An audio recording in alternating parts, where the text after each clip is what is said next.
Varicose veins కి సరైన చికిత్స కోసం సంప్రదించండి ఎవిస్ హాస్పిటల్. నమస్తే రమగారు. నమస్తే జయ. రమగారు, మాఘమాసం. ఈ మాసం యొక్క విశిష్టత ఏంటండి? ఈ మాసంలో అనుసరించాల్సిన విధి విధానాలు?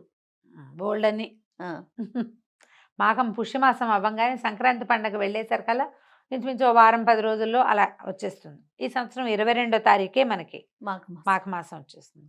మాఘము సౌరమాసం, సూర్య సంబంధమైన మాసం. ఉమ్, ఇప్పుడు సూర్యారాధన విశేషమైన ఫలితాన్ని ఇస్తుందట. మాఘంలో వచ్చేటువంటి ఆదివారాలు, మాఘంలో వచ్చే సప్తమి, మాఘంలో వచ్చే రేపు చతుర్దశి, మన మహాశివరాత్రి కూడా విశేషంగా చెప్పుకుంటాం. మాఘంలోనే భీష్మ ఏకాదశి వస్తుంది. పర్వదినాలు అత్యద్భుతమైనవి ఉన్నాయి. ఈ మాఘంలో ఏంటంటే కార్తీకంలో చేసినట్టుగానే మాఘంలో కూడా ఏమన్నా పొద్దున్నే స్నానం చేయాలి.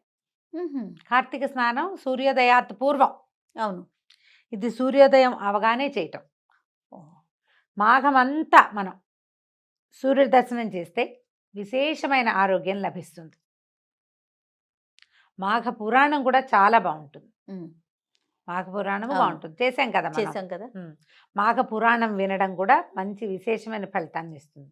ఇప్పుడు ఏంటంటే సూర్యుడు నిన్నటి నుంచి, మనం ఎప్పటి నుంచి, మకర సంక్రమణం నుంచి కొంచెం భూమికి దగ్గరగా వస్తాడు. ఉమ్, దగ్గరగా రావటం, అవును. ఉత్తరం వైపుకి వాలి మనకి ఉదయించటం, తేజరిల్లటం, ఉమ్, ఉమ్, సౌరశక్తి పెరగటం మొదలు పెడుతుంది అనమాట. భూమికి కొంచెం దగ్గరగా వస్తాడు. ఓకే. ఇలాంటప్పుడు గనక మనం సూర్యారాధన చేస్తే ఆరోగ్యానికి మంచిది, ఉమ్, ప్రకృతికి మేలు చేసే ఆరాధన ఏంటంటే సూర్యారాధన. సూర్యుడు ప్రత్యక్ష నారాయణ స్వరూపం కదా. అవును, అవును. ఇప్పుడు మనం మామూలుగా చెప్పుకుంటాం సృష్టి స్థితి లయకారకులు. సృష్టికారకుడు బ్రహ్మ, స్థితికారకుడు విష్ణువు, లయకారకుడు శివుడు. స్థితికారకుడు అంటే విష్ణువు ఏం చేస్తాడు, మనని కాచి కాపాడతాడు ఉమ్, కదా.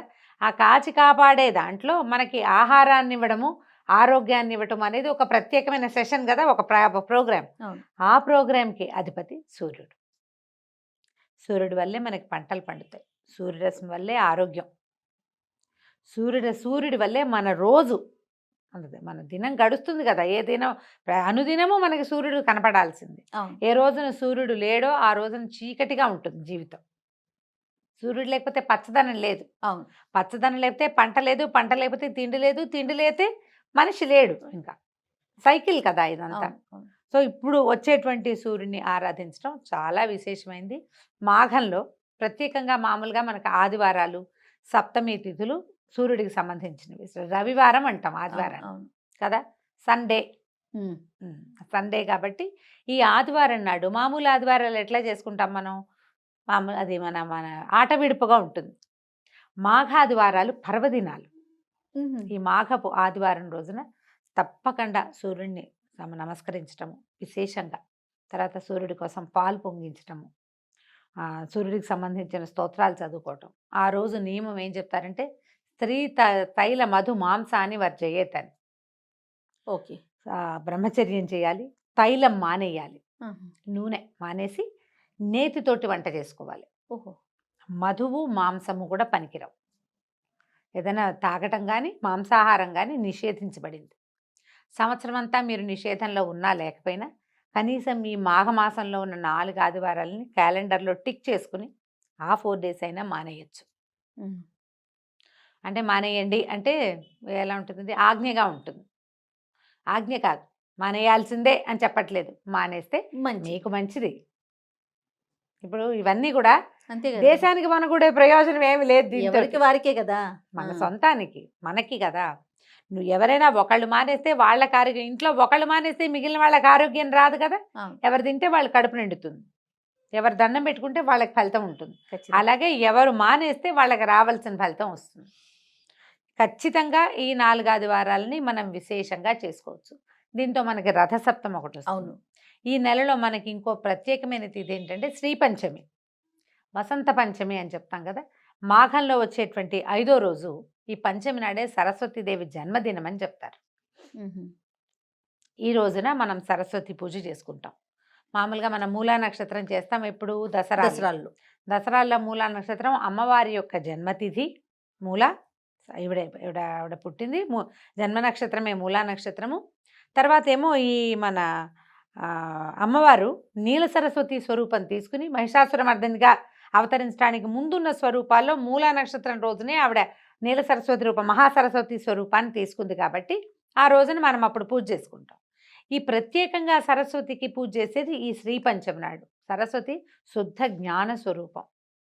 సరస్వతి ఆరాధన వల్ల జ్ఞానం వస్తుంది. అదేమిటి ఓన్లీ చదివేనా జ్ఞానం అంటే? కాదు కదా, బుద్ధి కదా బుద్ధి. అది అన్ని రకాలుగాను.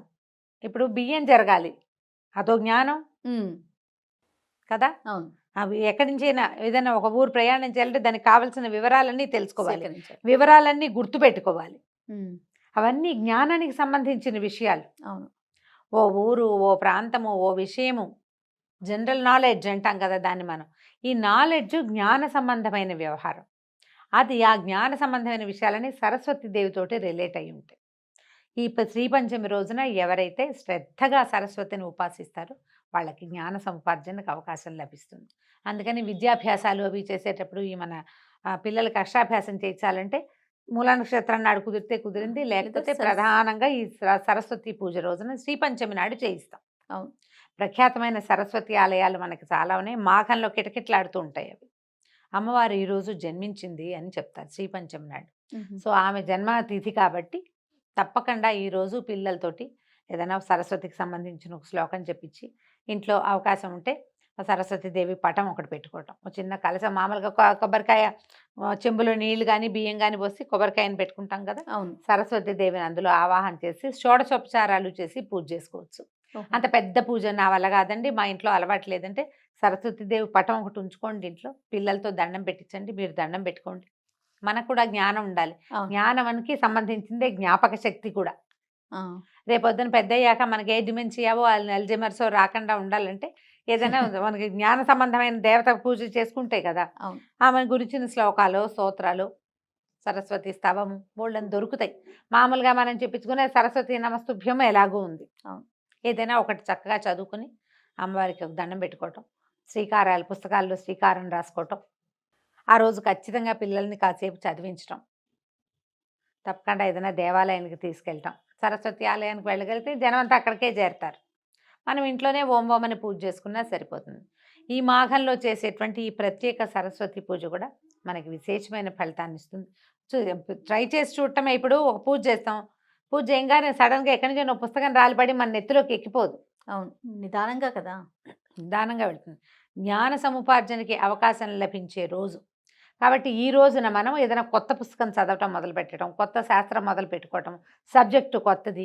ఈ రోజునే మనం ట్యూషన్స్ కానీ ఎక్కడికైనా పంపించదలుచుకున్నాం అనుకో, సంగీతం పాఠానికి, నాట్యం డ్యాన్స్ క్లాసులకి ఫస్ట్ స్టార్ట్ చేస్తాం.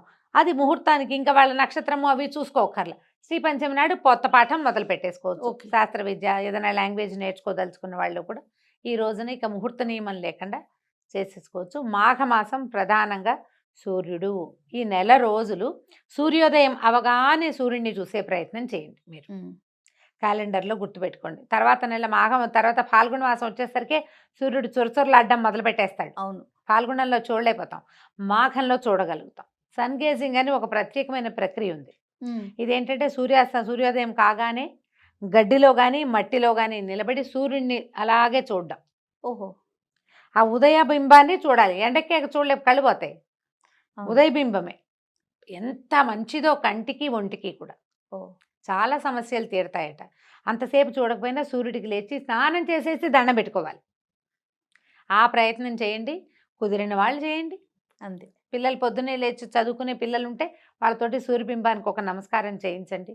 ఆ సూర్యకిరణాన్ని ఆస్వాదిస్తే మీకు ఏంటంటే స్కిన్ ప్రాబ్లమ్స్ తగ్గిపోతాయి, బ్రెయిన్ షార్ప్ అవుతుంది.